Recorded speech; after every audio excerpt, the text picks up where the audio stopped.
Douglas, Dougie Bowser, paging Dougie Bowser. Did you lie to us?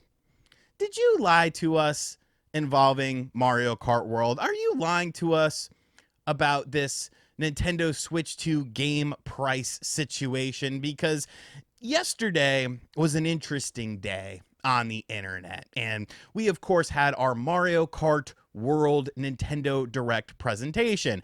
Now, honestly, I think the game looks like a lot of fun. I enjoy Mario Kart games. This is the first Mario Kart game that's new in 11 years, and it's on a brand new system, really 2 generations removed, because the Nintendo Switch version of Mario Kart was just Mario Kart 8 Deluxe, building upon the principles of Mario Kart 8 on the Wii U.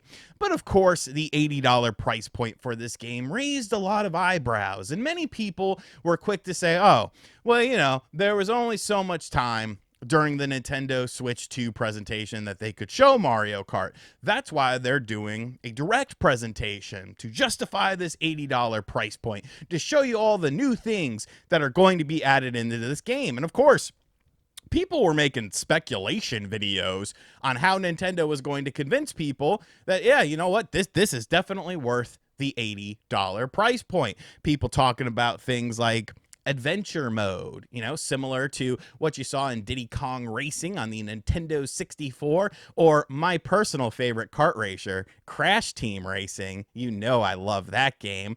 Could there be some sort of DLC plan pack and it's just included with the $80 price point? That would be perceived to be a good value then. Instead of having to purchase subsequent DLC, it is included in the price of the $80 game. So people were going left, right, up and down with this sort of thing, and then we saw the presentation. Now, admittedly, my video was a little bit on the rushed side. I had to get to a doctor's appointment. Good news, or bad news, depending on whether you like me or not, the heart is in tip-top shape, and I am doing great. Thank you very much. I'll be around for at least a little bit longer.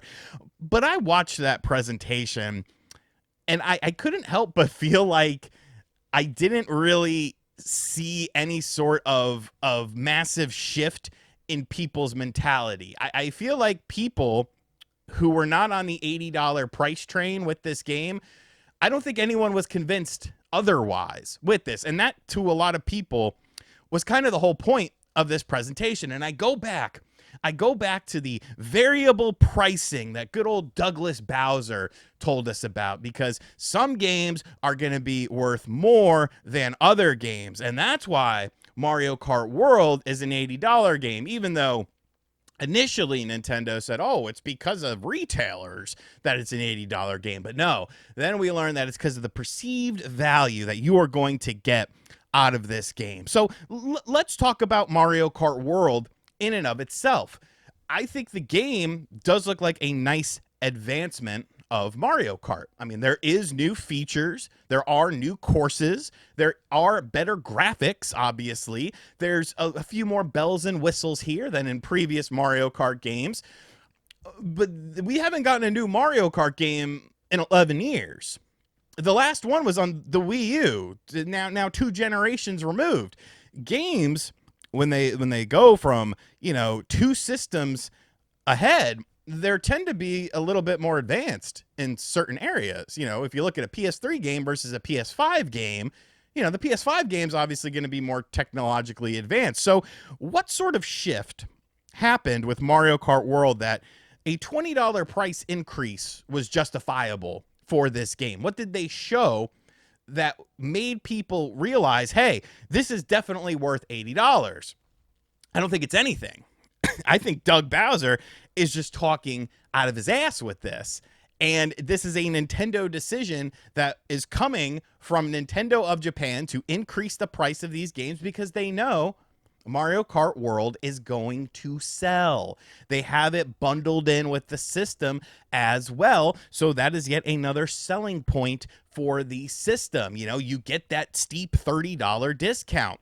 But I don't think that excludes the conversation of, well, why is this game an $80 game? What is this game doing that is so different to the point of where it causes a baseline rise for game prices of what is acceptable.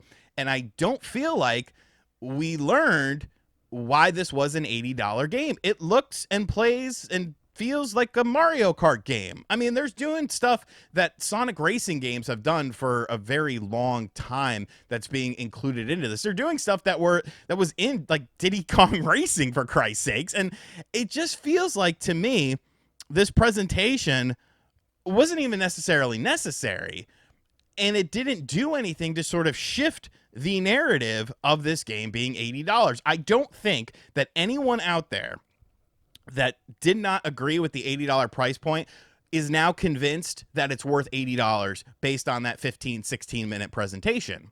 I honestly don't. And if you find some people, it's not going to be the majority of people.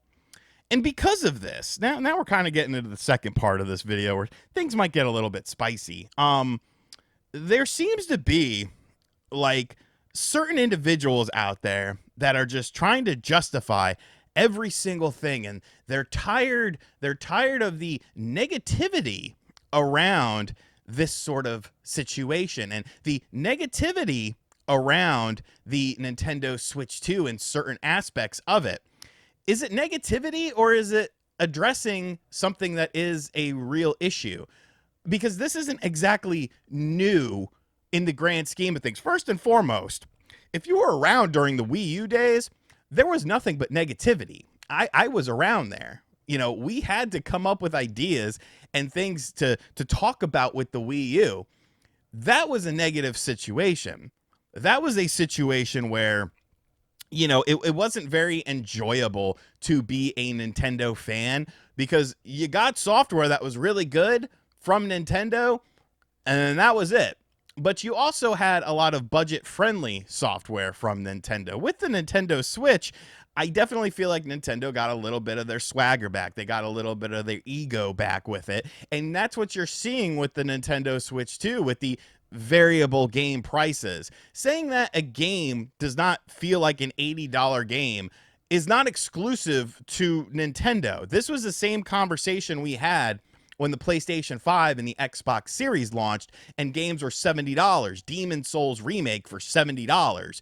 People were like, I'm not buying that for $70. It's a PS3 game with better visuals. I'm not buying that for $70. Look at what that game sold. Was it a bestseller? No. Would it have sold better at $60? More than likely. You have other games, Forspoken, Suicide Squad. The conversation around the $70 game always boils down to if the game is worth the $70 price point. It doesn't matter that that seems to be an industry standard with things nowadays. People are still a lot more selective with the $70 price point. So, of course, people are going to be even more selective in an economy that money isn't flowing all that well to an $80 game. Like, it just feels like these people only pay attention to Nintendo things, and they need to, you know, die on their sword for this game. You know, people say, oh, the $90 Breath of the Wild with the DLC for the Switch 2 edition. I mean, well, like, other games don't come with the DLC. And I'm like, what games? Cyberpunk on the Switch 2 comes with the DLC on the cartridge. That's a $70 game. I'm getting DLC with Street Fighter 6 on the Nintendo Switch 2. That's a $60 game. Like, all because you are critical about something doesn't mean that you're being negative about it. It means that you are viewing it from a different standpoint than everything is awesome, everything is great. We have this weird thing in society right now where if you think something is a bit awry, you think something is a bit off with something, all of a sudden you're a hater. You hate that sort of thing. Oh, you're a hater, blah, blah, blah. And it's like, no, I'm just not guzzling Nintendo's dick down my throat because I realize that there are valid concerns with this. You know, are you going to pay $80 for a new Pikmin game? Are you going to pay $80 for Rusty's Real Deal Baseball 2? I would, because Rusty is the freaking man. But like, I don't get like why some people and content creators and large Twitter accounts and stuff like that. They get so wrapped up in people questioning various things about it.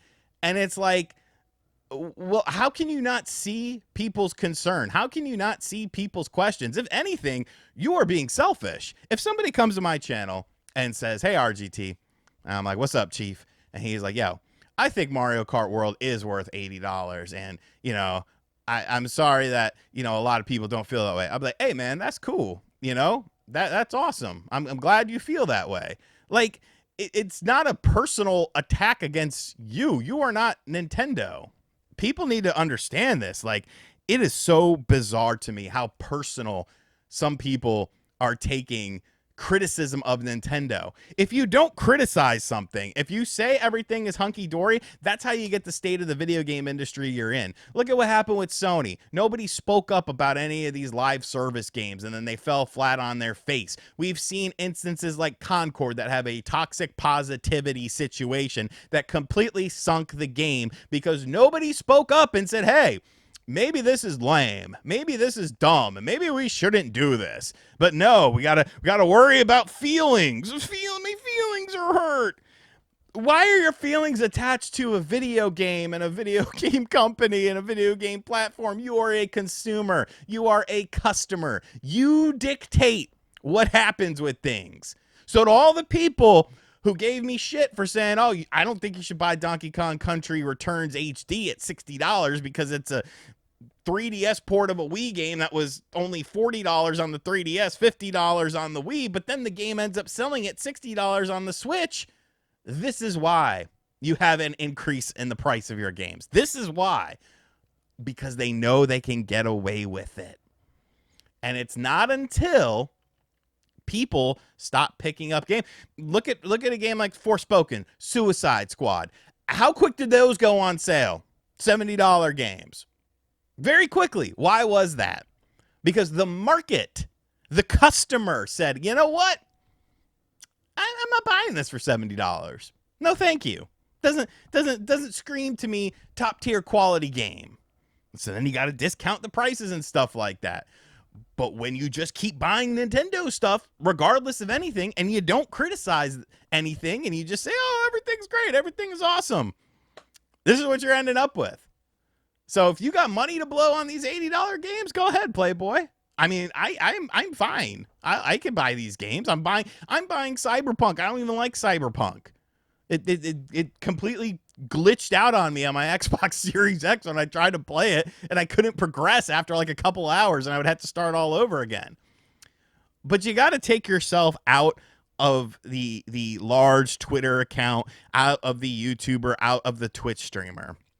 And you have to look at it from a perspective of the customer, the consumer, the average Joe, because they're going to feel very differently about $80 for a video game from Nintendo than you do.